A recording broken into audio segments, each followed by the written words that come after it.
life are less and less fulfilled by a woman, right? So I need less from her to make me feel complete and to make me feel whole. Really? So what the enjoyment that I get out of life is just being Sherwin Hughes and the things that I do and the opportunities that I've built. A woman at this point is just great companionship, where maybe a 20-something-year-old Sherwin needed a woman to make me feel good and strong and make me feel whole, and I got my confidence from having this woman. Now my confidence comes from me. I don't believe you. You don't have to believe me. I do not believe you. That was very well articulated as the best way I can explain my situation. You're articulate in general, but I just don't believe you. So you're telling me I don't need much from a woman. Okay, so when you But I need. But I don't need a lot. I used to need everything. Now I need less. Sherwin, time out. Stop. Because as an older black man, yes.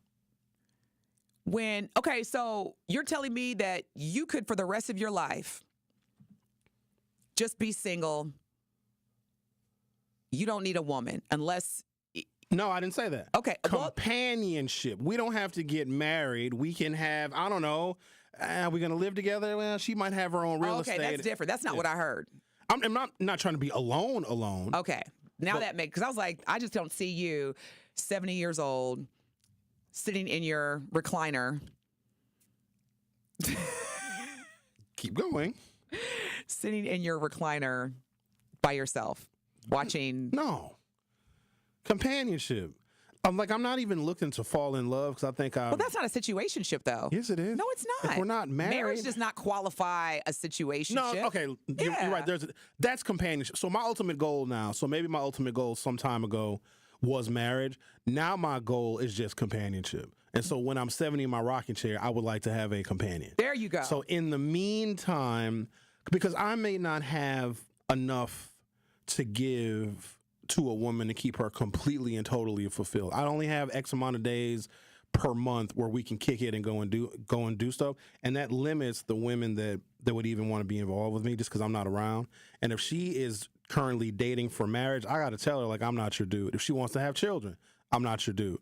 So that limits me to the situationship where, hey, she's available, I'm available, or she's in town, I'm in town, we get together, we hang out, we go see a show, we go to a Bucks game, we go out to dinner.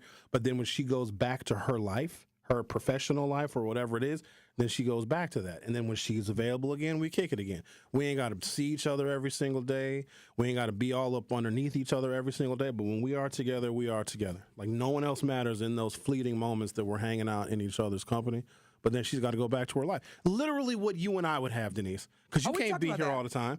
No. We would have a situationship. I've come to terms that I'm probably, and I shouldn't say it, but I will.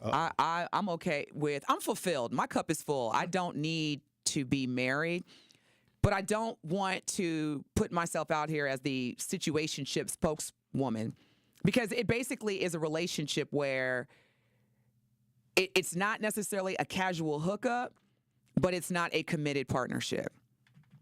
And so it kind of lives in the gray area where people are like, like you and I could be talking and we're vibing and we decide, okay, let's see each other. Let's hang out. Yep. But we're not making things official. And I think what happens is that one of the two people tend to then get in their feelings and don't respect the boundaries. And then they're like, okay, well, I want to be exclusive, or I'm emotionally attached and I feel like you're not. So situationships can be kind of messy. I mean, you have to make sure that both people stay aligned on, because it's usually one of the two people will say, what are we doing now? Like, I'm starting to dig you. And it's like, wait a minute.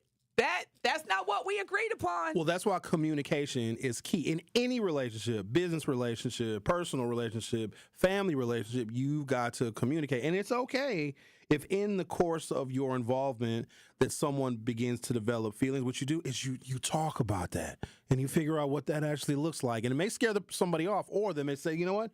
Let's walk in that space. Let's test it. Let's embrace Let's test that. it. Sherwin. Al says, I got to read what Al says because he gave me some props. He said, damn, Sherwin, that was very, very well articulated. As I agree, the older I get, the less I need from a female. But the companionship, to have her close is nice. But do I need it? Hell no. Al, you're on to something, because what I've come to find out, and this could be just me and the unusual interactions that I have with women in this city, is that if you are involved with her, there are strings attached to her involvement. And sometimes the strings attached to her involvement are more than you ever signed up for. She might need help. She might be super insecure. She might not have any money and have bad credit and need a cosigner. And then she will say, well, we're together. You owe me all these things because if I'm with you, you got to provide all these things.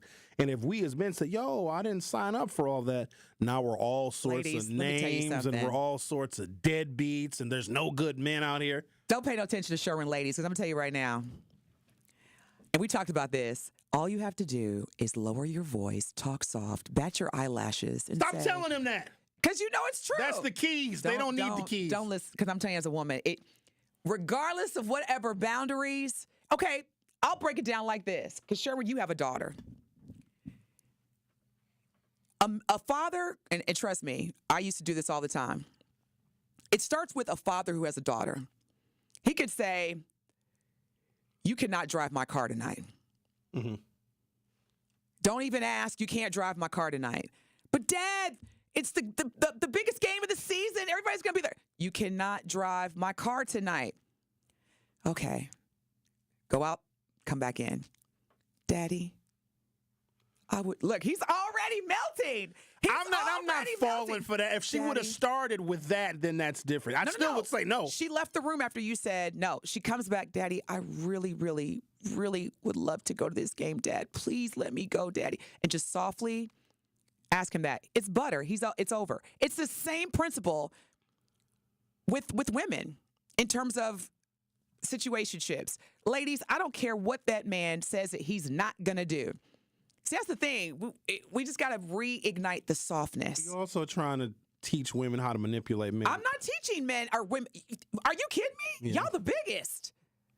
Can I read what Vanessa said? Yes. Vanessa says, date up, sure, when not down, that eliminates the problem. Ooh. I can't go much up. Sorry, ladies. What does that mean to you when she says date up? Like, what does that mean to you? What's dating up? Status. Like what? I've dated doctors. That's Okay. dating up. Like professional status, money, network connections, affiliations. Like it's class. Like dating up in your. But it's not a lot higher up that I can go. And plus, that level is so damn exclusive. Like that's truly flying first class. And I'm lucky to even be invited to fly with those women. Do you enjoy dating up? It's a different kind of pressure. Because it's her tolerance of anything. Because Vanessa, I feel you. It's easy to tell a man to date up, but then there's the what?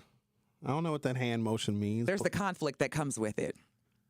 I had to be, I don't want to call it subservient, but there was just a whole bunch of, I didn't have a lot of leverage in those situations. Because Sherwin, you and I've had conversations, and I'm like, but you just said, because I was like, okay, Sherwin, we could be this power couple. I travel, you travel. I'm home maybe 10% of the year. That's perfect. And you're like, that's perfect. But then, yes. On the flip side, you want her when you want her. Well, then I'll go to where she's at. Right? No? Baby, I don't know. It depends. Mama's busy. I can't. If you come up here, you're going to be in the hotel room a lot by yourself, or you can go tour the city. That's okay. Actually. Okay. Sometimes I so just why want are you coming then? I want to be in the same vicinity as my person. Okay. Like I got a little extra time. I got some free time. I got a little vacation time. Let me just go and be in Dallas. And yeah, I know that my baby is busy. She's doing things. But when she's done, we are going to dinner. We are going to go see a play. We are going to have a little Netflix and chill night. I'm perfectly fine with that. And then when you go back to doing your work, I'll go downtown and go kick it and go to lunch somewhere and just enjoy myself. I'm all right with that. That is definitely a situationship. Yeah. Thank you, Vanessa. She says, DT, you're an example of Sherwin dating up. He knows that. Lateral. That ain't, we're even. Why would you look at me like that? Don't look at me like, you don't know. Because you're not understanding the definition of what dating up is like when you think above my pay grade. Oh, okay. Well, that's not how I. No, what's your definition of dating up then? The opposite of dating down. Like I'm not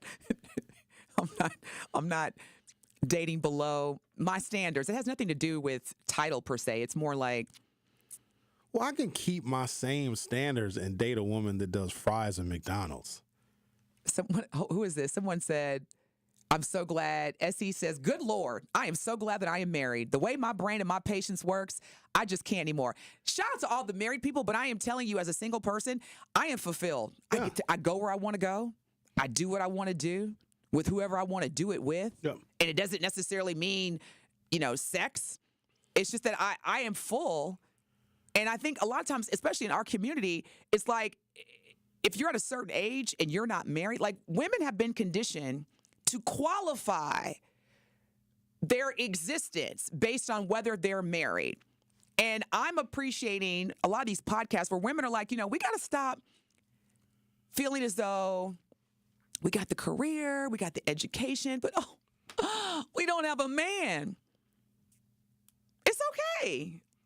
But if that's been ingrained in women since they were little girls, and I understand that too, and I never say to a woman like, oh, you're how old? Oh, you're not married? I never make a woman feel bad about that. In fact, I support her to her decision not to be married. Or there's this other thing, this dual thing where they're not married and have no kids, where a lot of women that aren't married, don't have any kids, get shamed. Like, oh, what's wrong with you? Nobody ever swooped you up and, oh, you ain't got no kids. Like, that is a really tough and probably the most fiercely independent decision a woman can make to not get married and not have any kids. And here's what we come to find out. When women don't get married and they don't have any kids, the income disparity between her and men is zero. Let me be clear. I'm not choosing to be single. Okay? I want to be crystal clear. Mm-hmm. But here's the crazy part that we as women keep forgetting.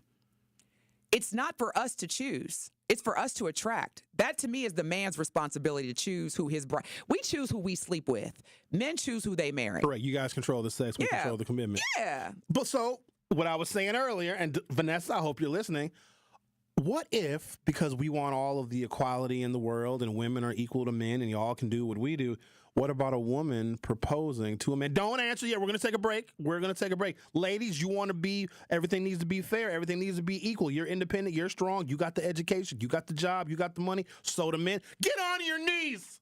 And while you're down there, propose. The Truth with Sherwin Hughes and my very special guest, Denise Thomas. We'll be right back.